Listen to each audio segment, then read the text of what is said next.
આજે કેન્દ્રીય મંત્રી નીતિન ગડકરી સાહેબને મળીને બનાસકાંઠાની સૌથી અગત્યની માગણી પાલનપુર એરોમા સર્કલ ઉપર જે બ્રિજ બનાવવાની ડિમાન્ડ હતી એમનો લેટર લખીને આજે એમને આપ્યો છે.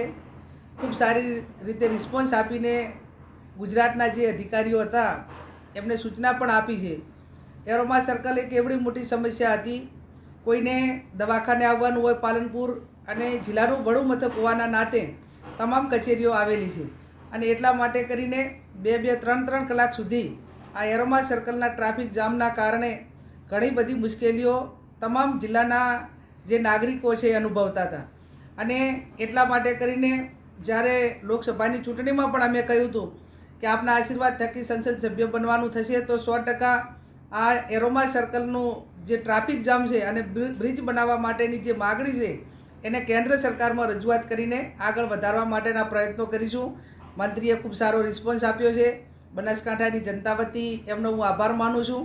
એમને બાયપાસ અથવા બ્રિજ બેમાંથી પહેલું શું બનાવવું એ માટે પણ મને વાત કરીને મેં કહ્યું કે બાયપાસ તો સ્ટેટ ગવર્મેન્ટ એ મંજૂર પણ કર્યો છે, પણ ખેડૂતો ક્યાંક ને ક્યાંક એમની પોતાની જમીન એ પૂરતું વળતર ન મળવાનું કે અન્ય કારણોસર એ કામ થઈ શકતું નથી.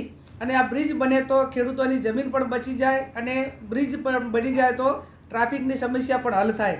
એટલે એક આ બ્રિજ બનાવવાથી સારામાં સારું કામ એ આ બનાસકાંઠા જિલ્લાને થશે અને એ પૈકી જે એનું ફોલોઅપ લેવાનું હોય કે આગળમાં જે કંઈ કાર્યવાહીમાં જે કરવાનું હશે એમાં જિલ્લાનો જે સહકાર જોઈએ, વહીવટીતંત્રનો સહકાર જોઈએ કે પદાધિકારીઓનો સહકાર જોઈએ એ પૂરેપૂરો આપીને વહેલામાં વહેલો બ્રિજ બને એવા પ્રયત્નો અમે સરકાર થકી જે થવાના છે અને એમાં અમારા સાથ સહકારની જ્યાં જરૂર પડે ત્યાં આપીશું.